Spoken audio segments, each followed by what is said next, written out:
Hope Okay. you will feel warm very soon. Yeah? She said, I hope you will feel warm very soon, Bhante G. Yeah, we had plenty of warm days. We don't need any more warm days. Cold days are okay for a change, but inside is we can make it warm. okay, Bhante. Okay, thank you. Let us start with metta.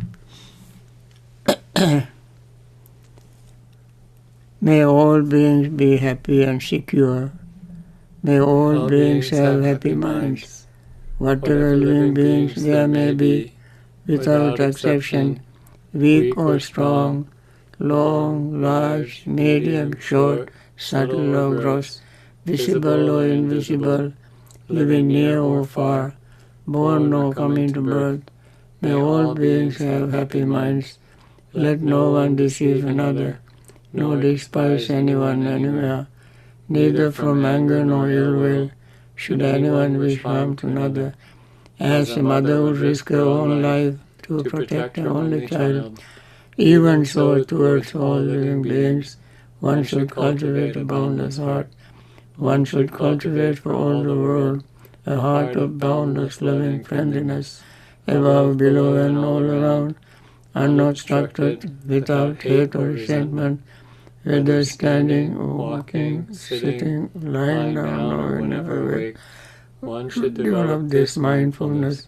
This is called divinely dwelling here, not falling into erroneous views, but virtuous and endowed with vision, removing desires for sensual pleasures. One comes never again to birth in the womb.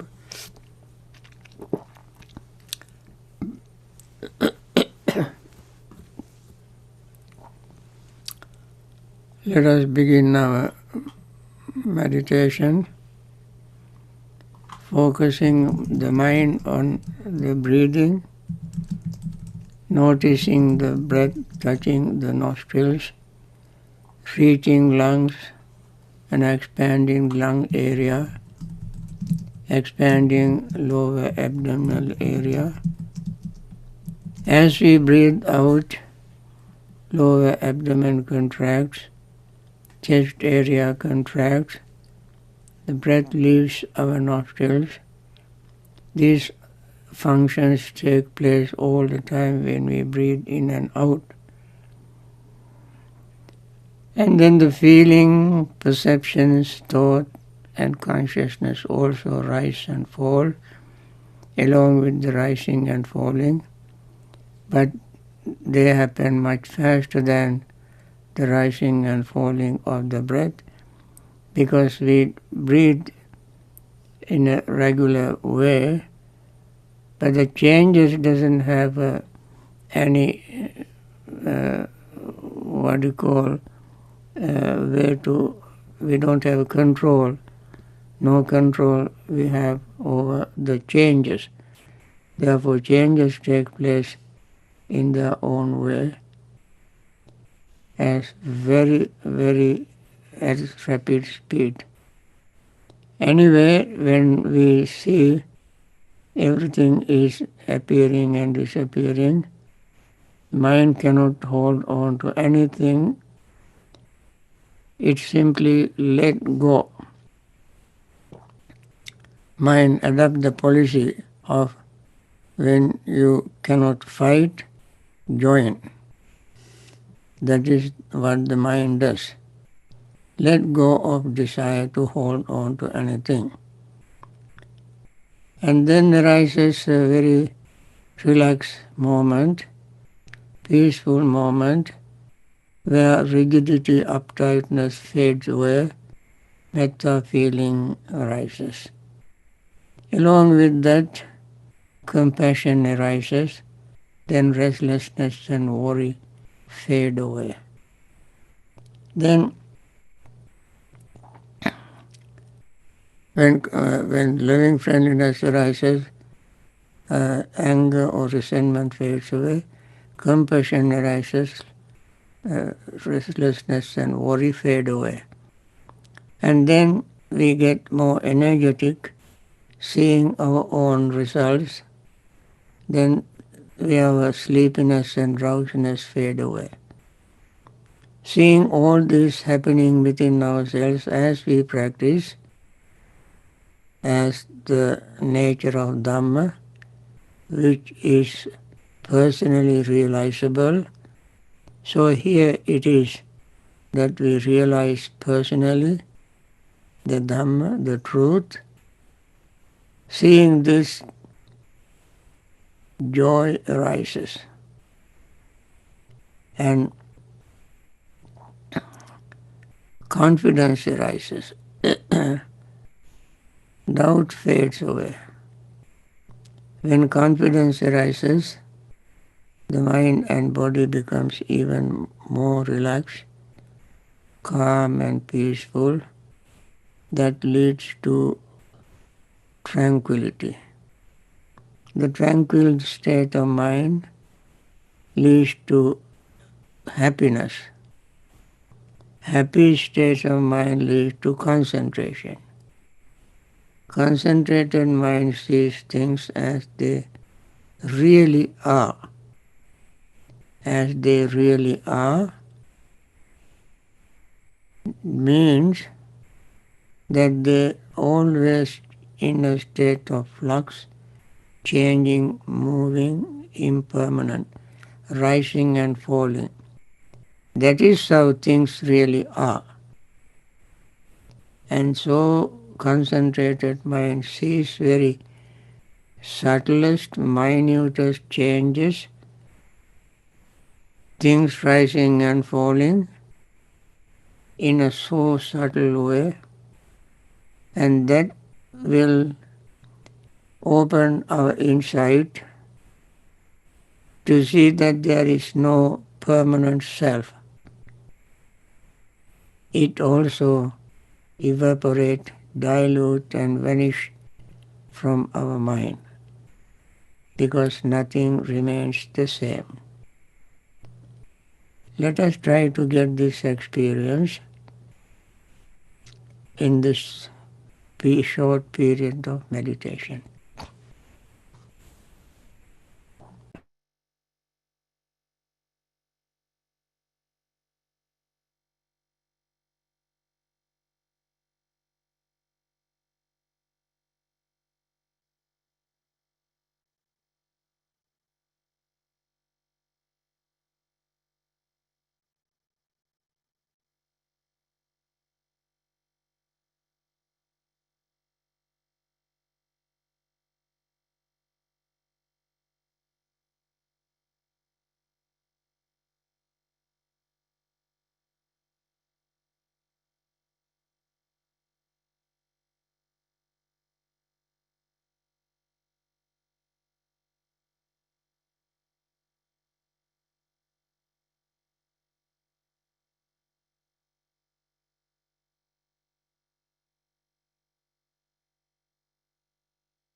dukkha patta ca nidukkha bhaya patta ca nibhaya soka patta ca nisoka hontu sabbe pipanino. May the suffering be free from suffering. May the fear-struck be free from fear. May the grieving be free from grief.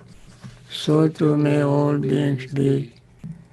With this metta thought in mind, let us continue to listen to this Dhamma talk. Today we focus the mind on the Dhamma, on so-called fetters. They are, we have not started explaining them. We all were preparing for the preliminaries, and I was explaining first what the fetters were. There are 10 fetters, and I listed them. 5 of them are called lower fetters, that is heavy, down to earth fetters. Others are higher fetters. They are very subtle, and yet they are fetters. Now, the Sutta says a monk, the meditator, knows the I,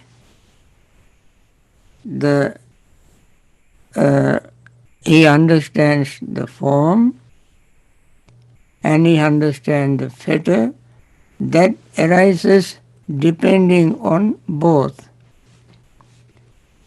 And he also understands how there comes to be the arising of the unarisen fetters, and how there comes to be the abandoning of the arisen fetters, and how there comes to be the future not arising of the disappeared, abandoned fetters.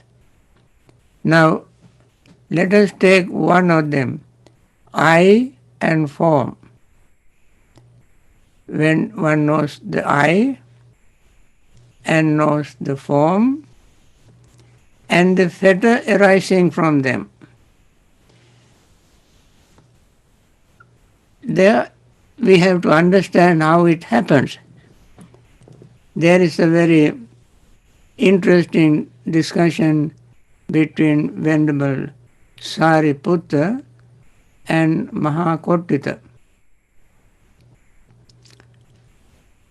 One day, Venerable Mahakottita went to Venerable Sariputta, and he asked him, how is it, friend Sariputta, is the I the fetter of forms, or are forms the fetter of ice?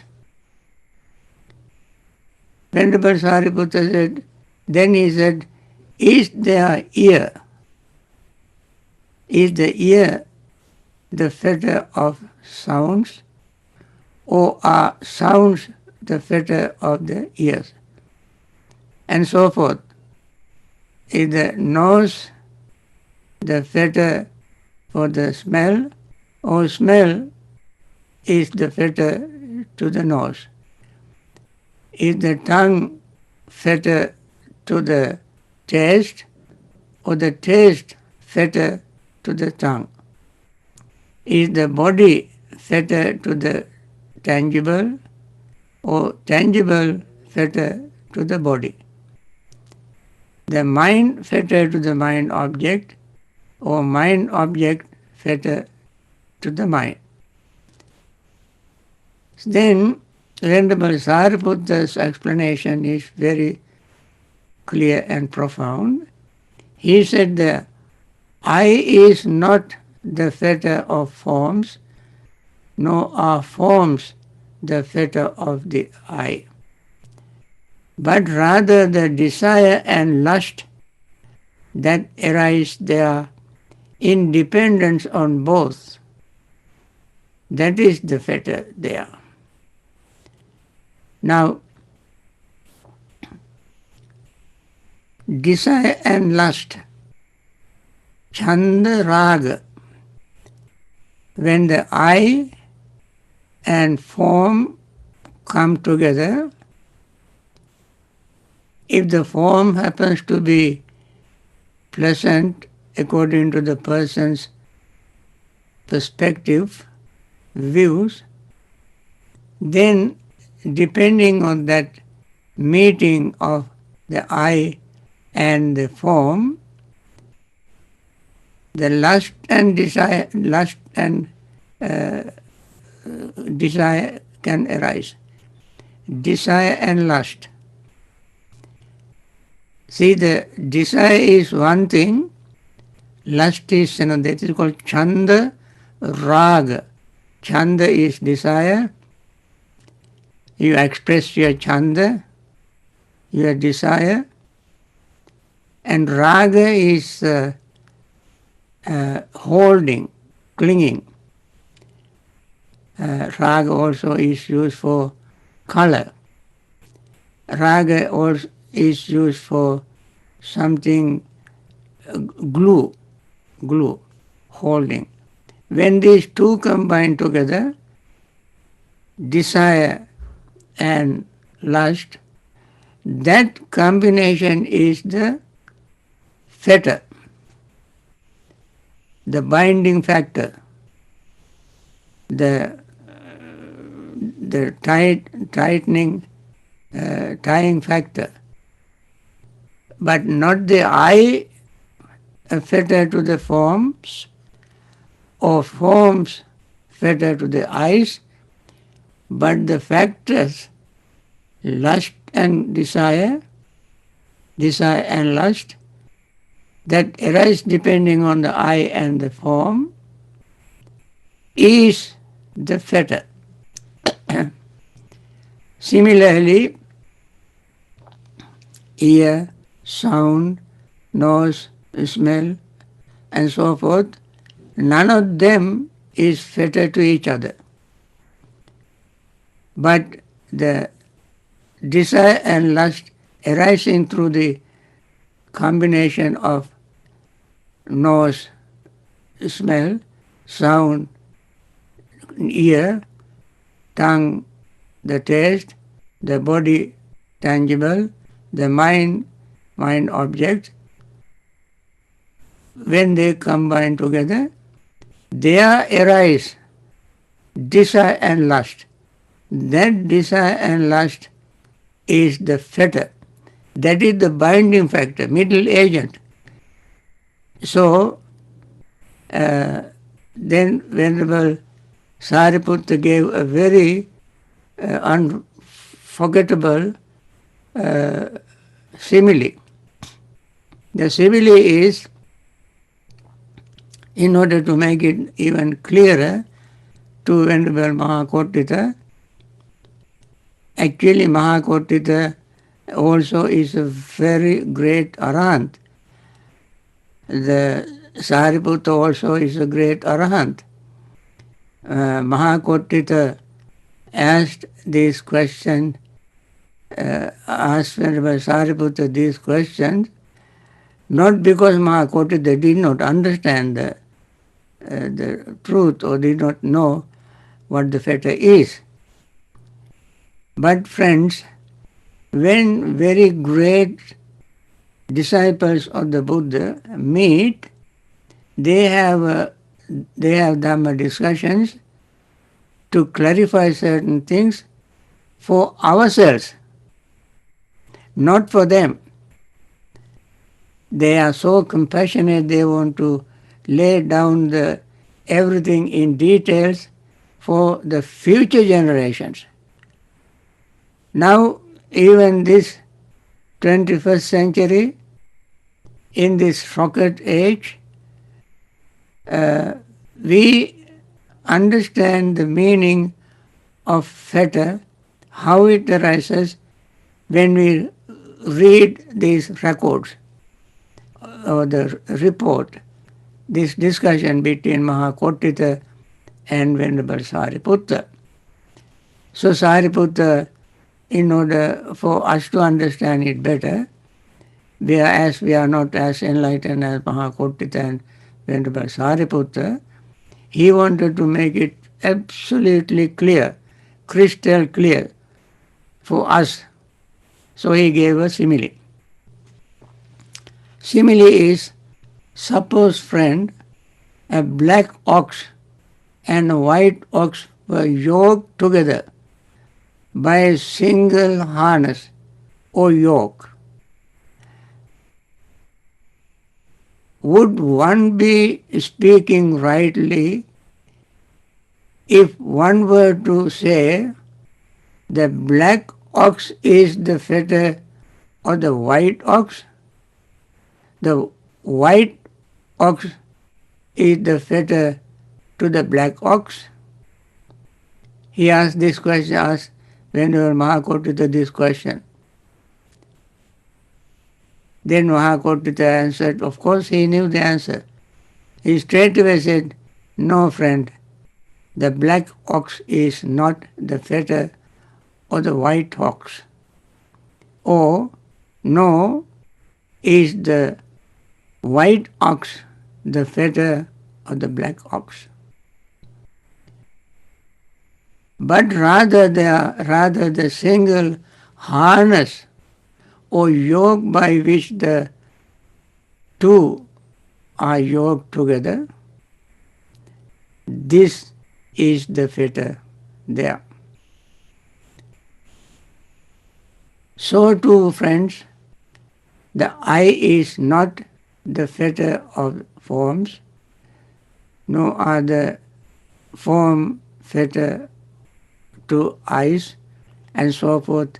He matched the simile with these six senses and the fetter arising through the combination of six senses and their respective objects. And finally, Venerable Sariputta. Sariputta is very famous for explaining Dhamma second only to the Buddha. Second only to the Buddha. And there was no any other wise, enlightened Arahant who could explain Dhamma so clearly as Venerable Sariputta. Finally he said, if, friend, the eye were the fetter of the forms, or if forms were the fetter of the eyes, this living of the holy life could not be discerned for the complete destruction of defilements. But since the eye is not the fetter of the forms, nor the forms the fetter of the eye, but rather the desire and lust that arise therein, dependence on both is the fetter there. The living of the holy life discerns for the destruction of desire and craving. Now,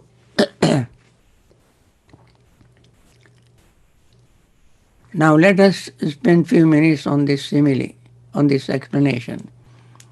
If the eye were fetter to the form, and the form fetter to the eye, we will have a very miserable life.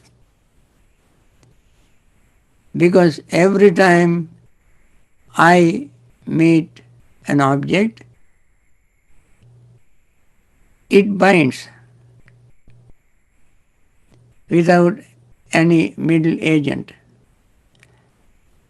And we cannot do anything about it. This holy life, or the life of the leading to liberation, becomes meaningless if always eyes are fetter to the forms, or the fetter to the eyes. Because it happens automatically. This is not something, the fetter doesn't arise automatically. Fetters arise because of other mental factors. What are they?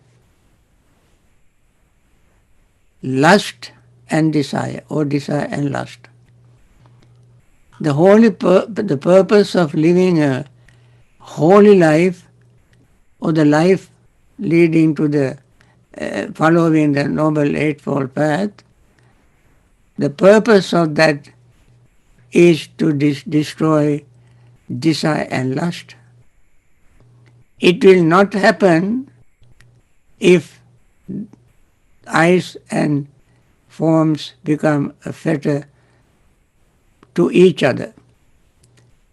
But it can happen only when desire and lust arising as a fetter, that we can get rid of that to liberate ourselves from suffering. Now let us see another very beautiful discourse that we find in it arises in sort of an isolation. In the ancient time, in the time of the Buddha himself has uttered this stanza in a section called Parayana. Parayana is a chapter of Sutta Nipata. There are two sections, Attaka and Parayana. Both are very profound discourses, and there are great deal of explanation of these two sections in two volumes called Nirdesa, Chula Nirdesa and Mahanirdesa. I don't want to go into that background. Anyway, in that Parayana section, Buddha mentioned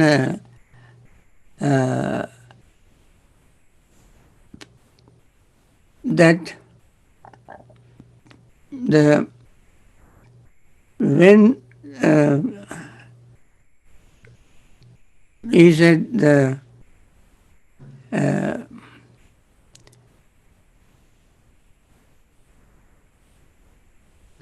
in questions of metta, he recited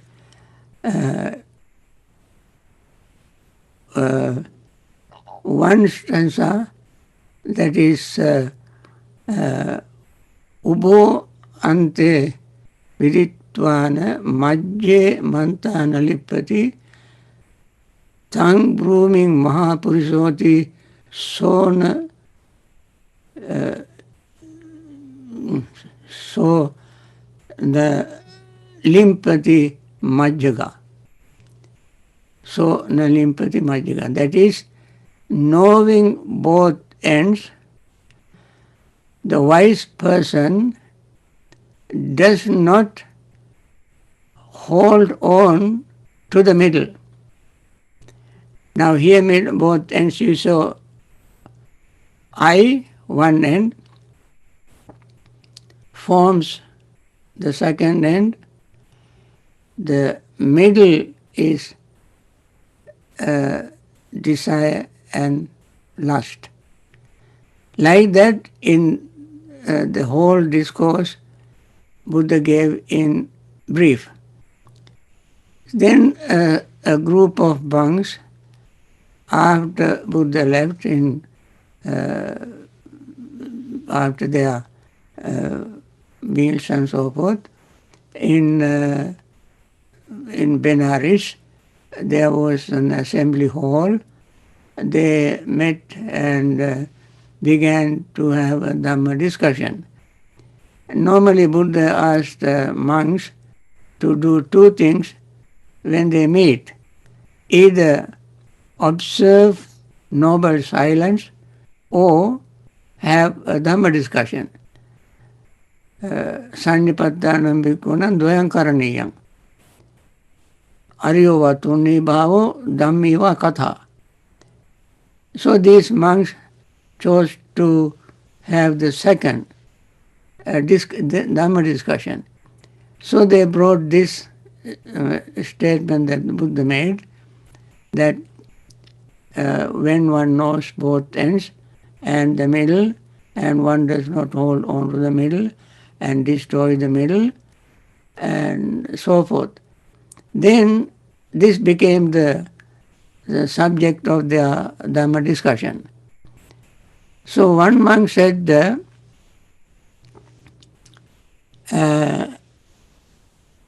what is the first end? What is the second end? What is the middle? And what is the seamstress? The middle is called seamstress. Seamstress job, as you all know, is to join two things together and sew. Join two things together, two pieces of cloth or the same cloth, and in a certain way she would sew so that it will not come loose, it remains tight. So seamstress job is this. So these are the 4 steps in that stanza they brought up for their discussion. What is the first end? Ubhavante means 2 ends, first end and second end. What is the first end? What is the second end? And what is the middle? And what is the seamstress? Now,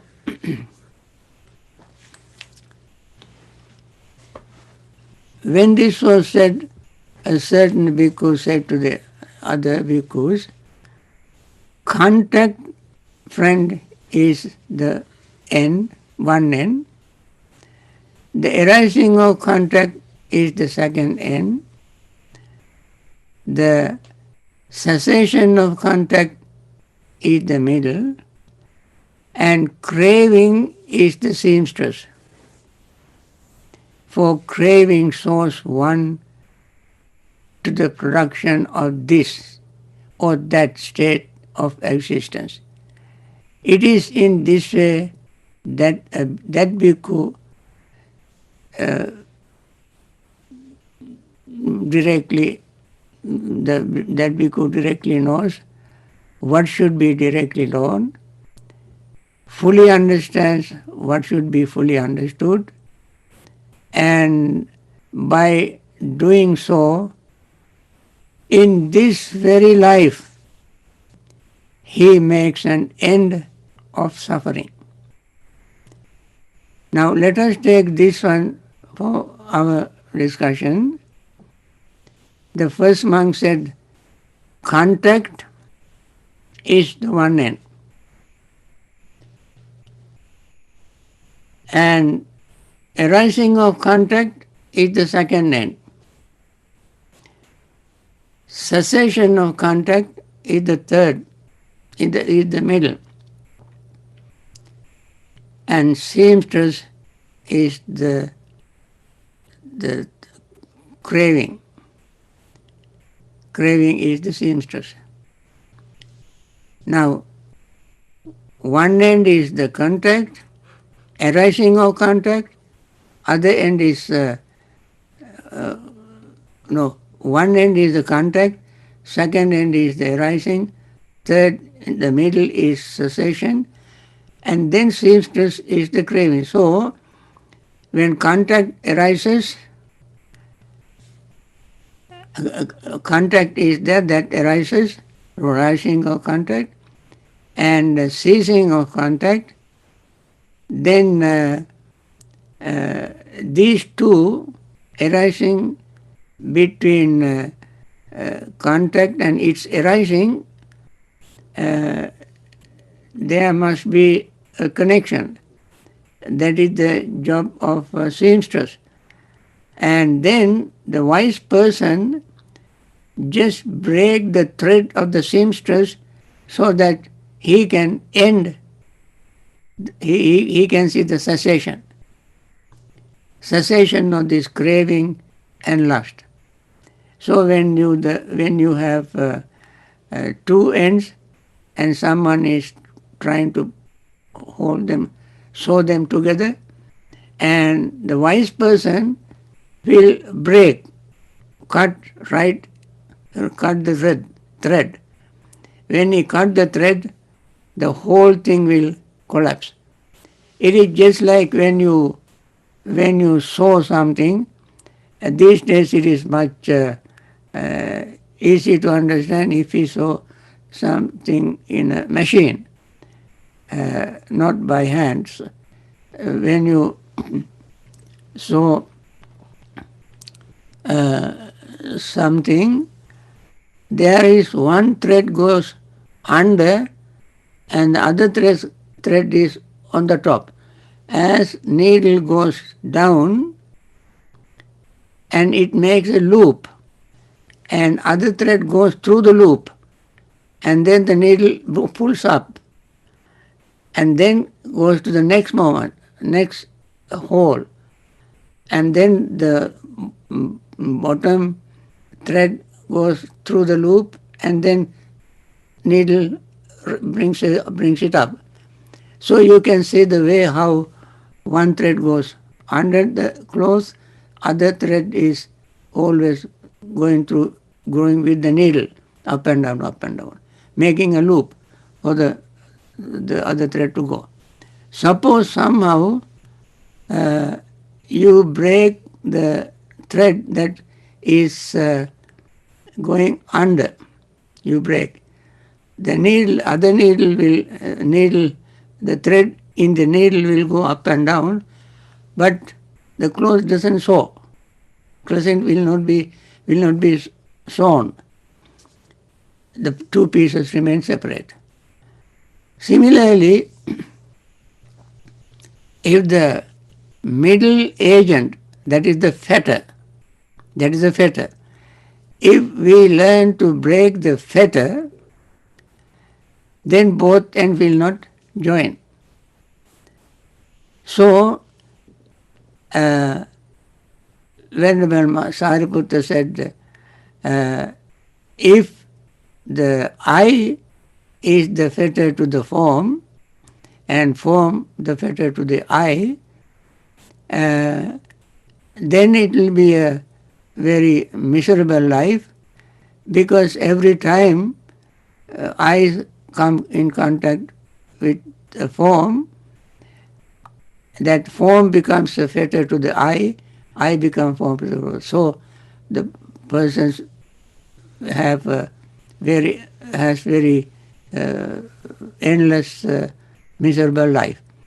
So what one can destroy is not the form outside or the I, but the desire in between. So fetters, all the 10 fetters, we take one by one at a time. For instance, when we see an object with our eyes, one of the fetters, like permanent self, can arise through this.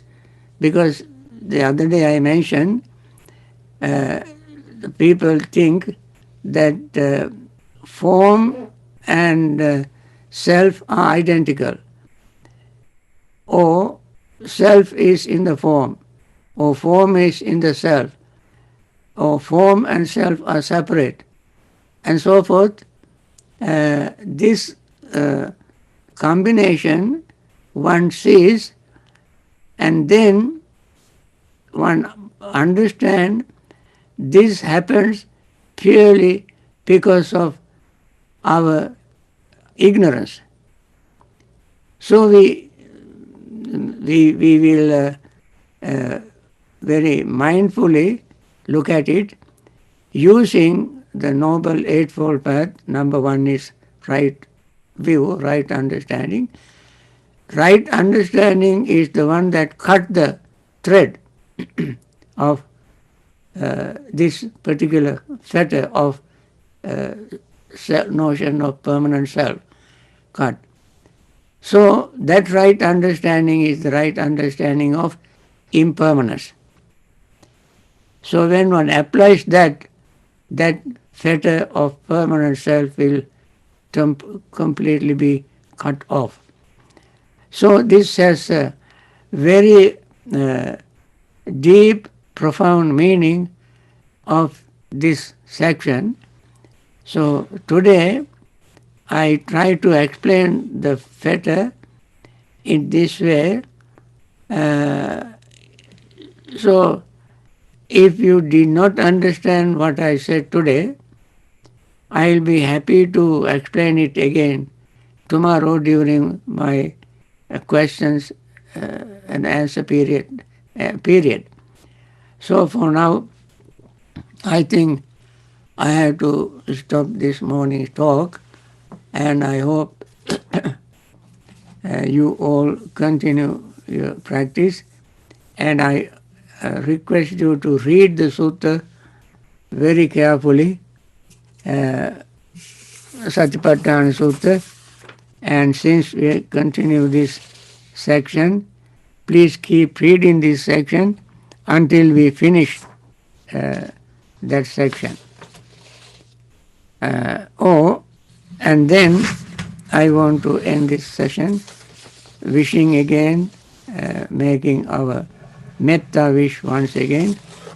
May all those who are in suffering, affected by COVID-19, may they all be free from that sickness very quickly and return to normal life.